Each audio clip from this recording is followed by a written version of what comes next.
আসসালামু আলাইকুম everyone, welcome to my channel. আজকে আমি আপনাদের মাঝে পুডিংয়ের রেসিপি শেয়ার করব। তো শুরু করা যাক পুডিংয়ের রেসিপি। প্রথমে চুলাতে একটি প্যান বসিয়ে নেওয়া যাক এবং তার মধ্যে আমরা 2 টেবিল চামচ চিনি অ্যাড করব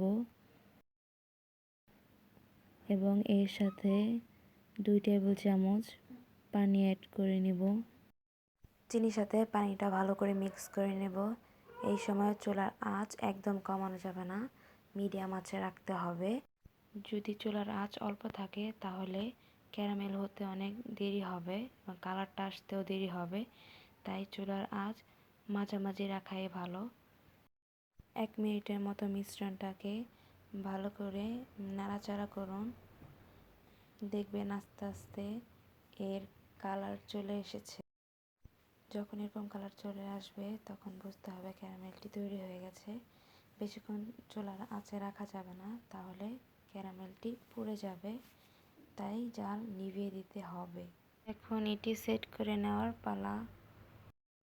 একটি পাতিলে 1/2 লিটার মতো দুধ নিয়ে নিন। যার যেরকম প্রয়োজন সে সেরকমই নিবে। আমি যেহেতু 2টি ডিম নিয়ে পুডিং তৈরি করতে যাচ্ছি, তাই আমি 1/2 লিটারের মতো দুধ নিয়েছি। এখানে 500 ml দুধ, মানে আধা কেজি দুধ। এই 500 ml দুধকে আমি জাল দিয়ে প্রায় 250 ml দুধের পরিণত করব। দুধটা যত ঘন হবে তত সুবিধা হবে পুডিং জমতে এবং ততই টেস্ট লাগবে খেতেও। দুধটা জাল দেওয়ার সময় দেখতে হবে কোনোভাবেই নাড়ানো চাড়ানো থামানো যাবে না, তাহলে দুধটা লেগে যেতে পারে নিচে। দুধ জাল দিয়ে ঘন করার পর এটি ঠান্ডা হতে রেখে দিতে হবে। কুসুম গরম রাখতে হবে, যাতে হাত ডুবিয়ে রাখা যায় এরকম গরম রাখতে হবে। দুধটা ঠান্ডা হতে রেখে দিয়েছে। ডিম নর্মাল টেম্পারেচারে রাখা বা হোম টেম্পারেচারে রাখা ডিম নিয়ে নিই। যদি ডিমটি ফ্রিজে থাকে তাহলে কমপক্ষে 30 মিনিট আগে ফ্রিজ থেকে ডিমটি নামিয়ে রাখতে হবে, নয়তো ডিমটি ঠান্ডা থাকার কারণে ভালো করে জমবে না। 2টি ডিমই আমি ভালো করে দেখে ভেঙে নেব। 2টি ডিমই ভেঙে নেওয়া হয়ে গেলে আমরা একটি হ্যান্ড বেকারের সাহায্যে বা আপনারা কাঁটা চামচের সাহায্যেও করে নিতে পারেন। ডিম 2টিকে মিক্স করে নেব। ডিম 2টি ভালো করে ব্লেন্ড করে নিতে হবে। এখানে দিয়ে দেব 1/2 কাপ চিনি। আপনারা কতটুকু মিষ্টি খেতে চান তা ডিপেন্ড করে চিনি অ্যাড করে নেবেন। চিনিগুলো আমি অল্প অল্প করে দিয়ে ভালো করে মিক্স করে নেব। অবশ্যই অল্প অল্প করে দেবেন, তাহলে চিনিগুলো মিক্স করতে সুবিধা হবে। একবারে অনেকগুলো দিয়ে দিলে মিক্স করতে আর ঝামেলা হয়ে যাবে, তাই অল্প অল্প করে দিয়ে নেবেন।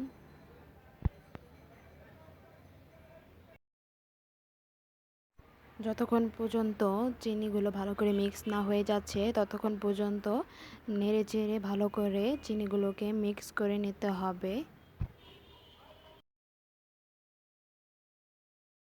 চিনিগুলো দেওয়া শেষ হয়ে গেলে হ্যান্ড বেকার বা কাঁটা চামচ যে যার কাছে যেটা আছে সেটা দিয়ে ভালো করে মিক্স করে নিতে হবে, যাতে চিনিগুলো জমাট না বেঁধে থাকে বা ভালো করে না গলে ততক্ষণ ব্লেন্ড করে নিতে হবে।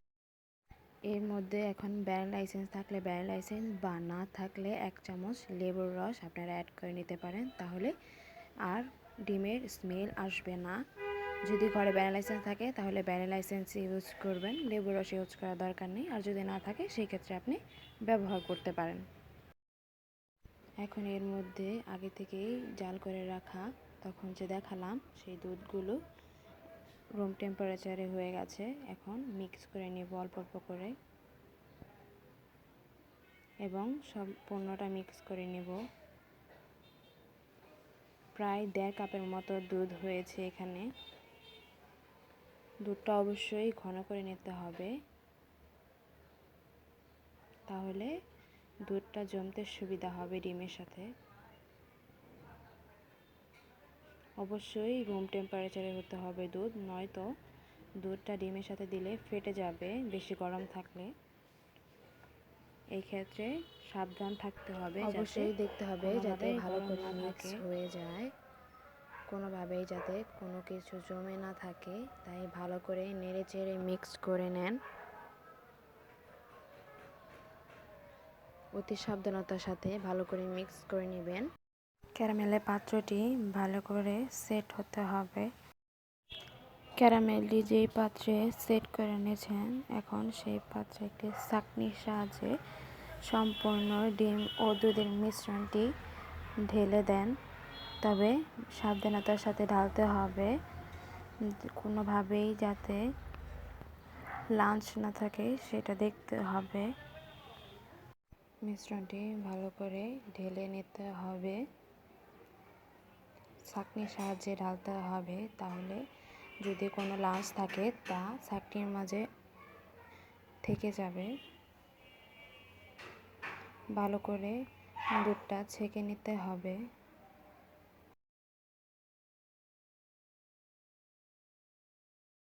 এখন পাত্রটি ভালো করে সেট করে নিতে হবে, হাত দিয়ে নাড়িয়ে ভালো করে সেট করে নেবেন।